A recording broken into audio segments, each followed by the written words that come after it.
Hello students, कैसे हैं आप सब। आज मैं ऑर्गेनिक केमिस्ट्री का फर्स्ट वीडियो लेकर आया हूं जिसमें हम ऑर्गेनिक केमिस्ट्री के बारे में सीखने वाले हैं। स्टूडेंट्स, बीच में मेरी तबीयत ख़राब हो गई थी, इसलिए मैं काफ़ी दिनों से वीडियो नहीं डाल पाया, उसके लिए मैं सॉरी बोलता हूं। बट आज से हम कंटिन्यू करने वाले हैं ऑर्गेनिक केमिस्ट्री को।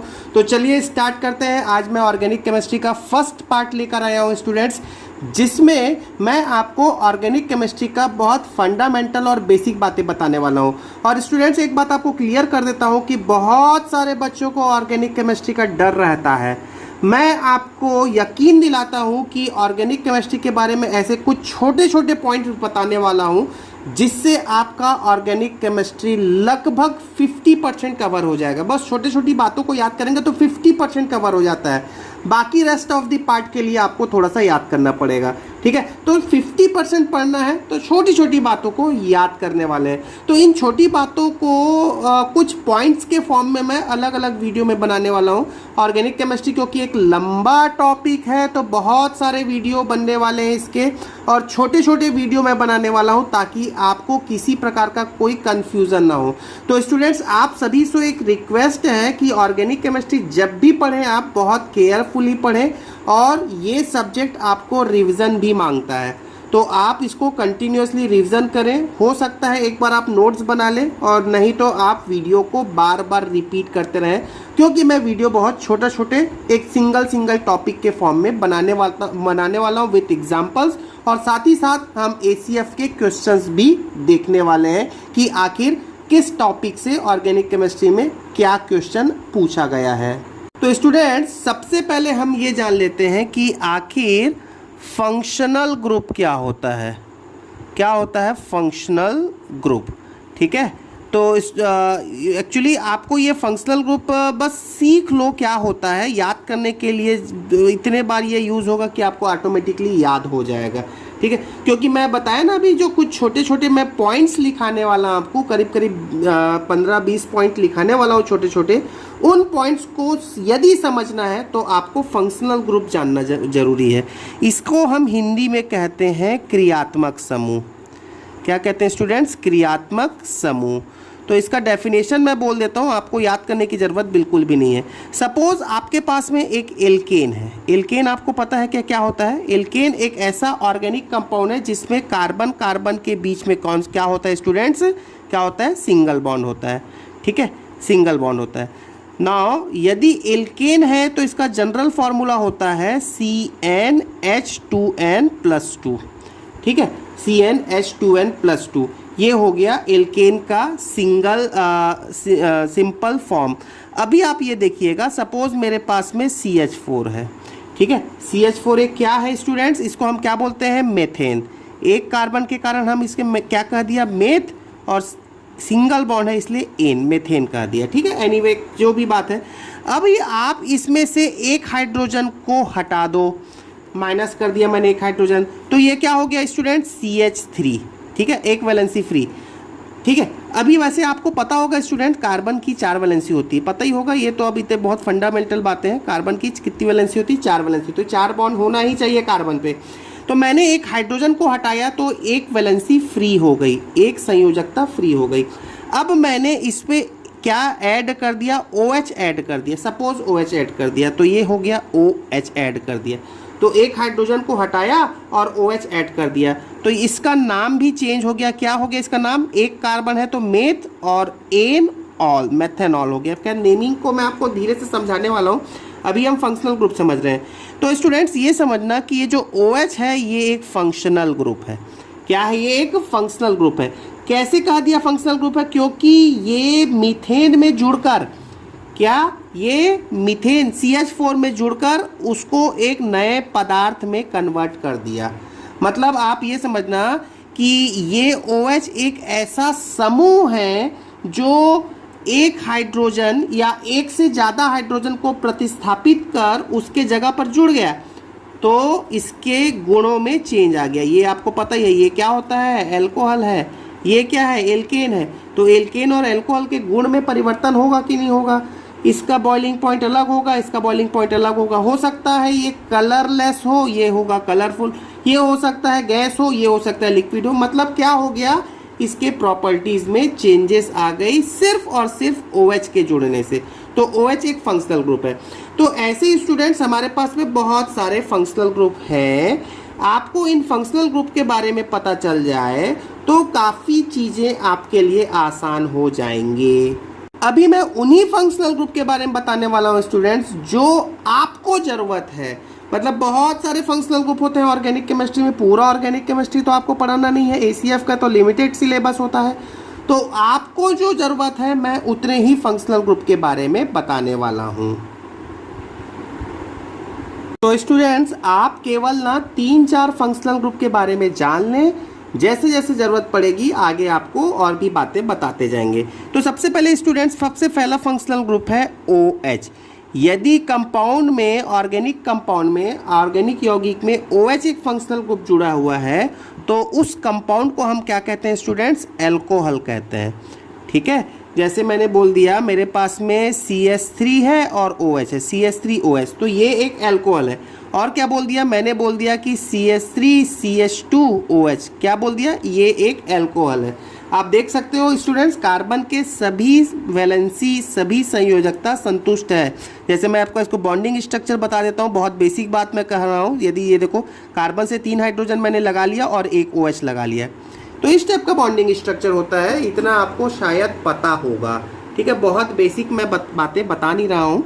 ठीक, तो इसको हमने क्या बोल दिया? जिस ऑर्गेनिक कंपाउंड में OH है तो वो एल्कोहल है। तो कभी भी मैं एल्कोहल बोला अभी नियर फ्यूचर में अगले वीडियो में, तो आप ये समझ लेना कि वो एल्कोहल है। दूसरा आप देख लेना स्टूडेंट, दूसरा सपोज है मेरे पास में एक ऐसा फंक्शनल ग्रुप जिसमें COOH हो। इसका बॉन्डिंग स्ट्रक्चर भी मैं आपको बता देता हूँ। देखिए ये कार्बन का साथ में ये वैलेंसी फ्री है, ये डबल बॉन्ड O, ये O और H, तो ये हो गया COOH। और यदि ये जुड़ा हुआ है किसी कंपाउंड में तो उस कंपाउंड को हम क्या कहते हैं स्टूडेंट्स? Carboxylic acid. क्या कहते हैं? Carboxylic acid. जैसे मैं बोल देता हूँ CH3COOH, इसका बॉन्डिंग स्ट्रक्चर ये है और ये मैंने डायरेक्टली लिख लिया है। तो वैसे इसका नेमिंग मैं बता देता हूँ स्टूडेंट्स, इसका नेमिंग होता है एसिटिक एसिड। तो नेम आपको थोड़ा सा याद करना पड़ेगा स्टूडेंट्स, एसिटिक एसिड। इसका नाम क्या होता है? एथेनॉल, एथ एन ऑल। मैं आपको अपने IUPAC नॉमेनक्लेचर का और भी मैंने वीडियो बना रखा है। जिन स्टूडेंट्स को ज़्यादा डिटेल में पढ़ना है, जिन स्टूडेंट्स को फंक्शनल ग्रुप के बारे में ज़्यादा डिटेल में पढ़ना है, वो आपको उनके लिए मैं एक लिंक दे दूंगा, आप उसे ज़रूर देख लें यदि लगता है तो। ठीक है, अदरवाइज़ मैं ACF के लिए बहुत लिमिटेड पढ़ा रहा हूँ। मेरे YouTube चैनल में आपको फंक्शनल ग्रुप का 2-3 वीडियो मिल जाएगा और अदरवाइज़ मैं उसका लिंक भी दे दूंगा। आप सारे वीडियो को रिफ़र कर सकते हैं जिन बच्चों के पास में समय है तो, और यदि समय नहीं है तो आप केवल लिमिटेड चीज़ें ही पढ़ें। चलिए स्टूडेंट्स अगला देखते हैं। यदि मेरे पास में थर्ड बात करूं, मेरे पास में कुछ ऐसा फंक्शनल ग्रुप है CHO। यदि ऐसा फंक्शनल ग्रुप है तो इसका बॉन्डिंग स्ट्रक्चर कैसा होगा students? C double bond OH। देखिए कार्बन की 4 वैलेंसी हो गई। और यदि ये फंक्शनल ग्रुप है CHO फंक्शनल ग्रुप कहीं पर जुड़ा है तो हम इसे कहते हैं एल्डिहाइड। क्या कहते हैं स्टूडेंट्स? एल्डिहाइड। जैसे मैंने कहा कि मेरे पास में है CH3CHO, तो इसे हम क्या कहने वाले हैं? एसीटैल्डिहाइड। एसीटैल्डिहाइड, तो नाम आपको याद करना पड़ेगा एसीटैल्डिहाइड। जैसे एसिटिक एसिड का यही वैसे यहाँ पर एसीटैल्डिहाइड कहना होगा। और स्टूडेंट्स अगला देखें तो ये फंक्शनल ग्रुप यदि मैं कहीं पर भी एल्डिहाइड बोल दिया तो आपको CHO मान लेना है। ठीक है, अच्छा आप ऐसा भी मान लेना ये CH3 क्या हमेशा CH3 ही होगा क्या? नहीं, यहाँ पर तो कुछ भी हो सकता है। मैं ऐसा भी बोल सकता हूँ CH3 CH2 CH2 CHO, ऐसा कुछ भी हो सकता है। तो आपके पास में CHO होना चाहिए, इधर कुछ भी हो सकता है। अच्छा चलिए, कुछ भी हो सकता है, क्या हो सकता है? कुछ भी। तो इस कुछ भी को मैं कहा देता हूं एक नया नाम R से प्रदर्शित करते हैं ऑर्गेनिक केमिस्ट्री में। जैसे RCHO बोल दिया। अब ये R क्या हो सकता है? कुछ भी कार्बन हो सकता है, कितने भी कार्बन हो सकता है, जिसे हम केमिस्ट्री में कहते हैं, ऑर्गेनिक केमिस्ट्री में बोलते हैं एल्काइल। क्या कहते हैं? एल्काइल। ठीक है, एल्काइल ग्रुप कहते हैं। जैसे मैंने बोला, जैसे सुनिए एक एग्जाम्पल देखिएगा, जैसे मैंने बोला RCOOH, ठीक है ना, तो ये COOH एक फंक्शनल ग्रुप है। कौन सा कंपाउंड है? कार्बोक्सिलिक एसिड है। जहां पे R क्या हो सकता है? कुछ भी हो सकता है, 2 कार्बन, 4 कार्बन, 8 कार्बन, 10 कार्बन, कुछ भी हो सकता है, ठीक है, जिसको मैंने R कहा दिया। जैसे मैंने बोल दिया ROH, तो ये क्या है स्टूडेंट? अल्कोहल है। R क्या है? एनी ऑफ दी कार्बन, ठीक है, क्लियर हो गया क्या? अब देखिए फोर्थ आपके लिए बताया गया है, ये free valency C double bond O, ये फ्री वैलेंसी, ठीक है, इसे हम बोलते हैं कीटोन। क्या बोला स्टूडेंट्स? कीटोन। तो एल्डिहाइड और कीटोन में कोई ज़्यादा डिफरेंस नहीं है। ये देखिएगा C डबल बॉन्ड O इसमें भी है, C डबल बॉन्ड O इसमें भी है। यहाँ पर एक तरफ H है, जबकि यहाँ पर दोनों तरफ मैंने फ्री वैलेंसी कर रखा है। तो इसका एग्जाम्पल देखिएगा स्टूडेंट्स, एग्जाम्पल से जल्दी क्लियर होगा। ये हो गया CH3, C double bond O, CH3। मतलब ये जो C डबल बॉन्ड O है ना, इसके दोनों तरफ यदि कार्बन जुड़ा हो तो उसको हम क्या बोलते हैं? कीटोन बोलते हैं।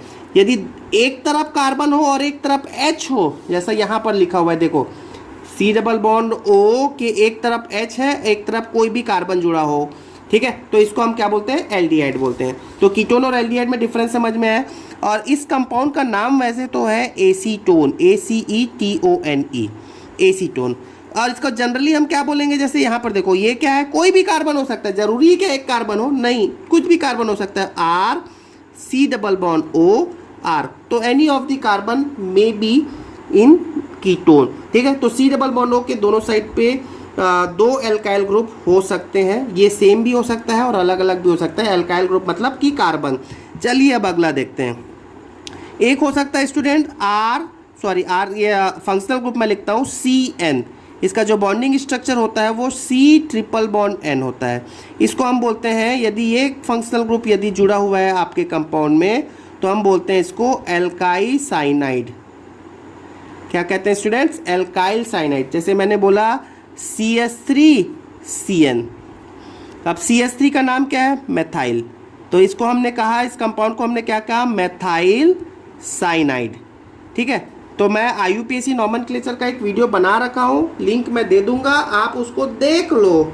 लगता है तो देख लो, रात में सोते समय देख लो, दिन में जागते हुए देख लो, कैसे भी देख लो, लेकिन एक बार देख लोगे ना तो आपको कॉन्फिडेंस आ जाएगा, ठीक है। तो चलिए स्टूडेंट्स एक बार रिवीजन कर लेते हैं। यदि OH फंक्शनल ग्रुप हो तो हम इसको कहते हैं एल्कोहल।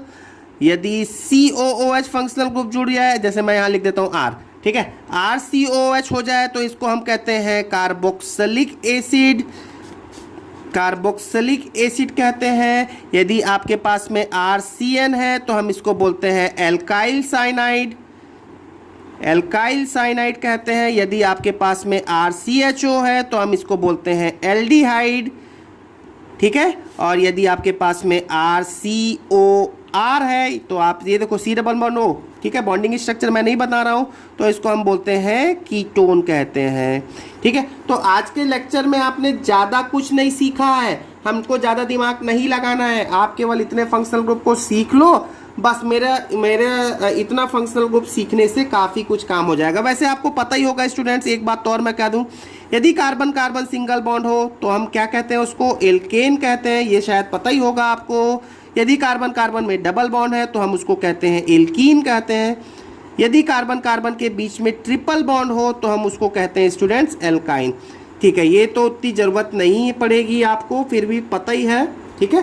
तो इतने फंक्शनल ग्रुप यदि आपको पता है तो ACF में काफ़ी हद तक आपका काम चल जाएगा। लेकिन मैं ये कह रहा हूँ कि काम चल जाएगा, इसके अलावा काफ़ी कुछ बातें हैं, लेकिन अभी फ़िलहाल हमको आज के पहले वीडियो के लिए इतना पर्याप्त है। तो नेक्स्ट वीडियो जब मैं आपको कल अपलोड करूँगा तो आपको तब तक ये फंक्शनल ग्रुप याद होने चाहिए। Thank you very much.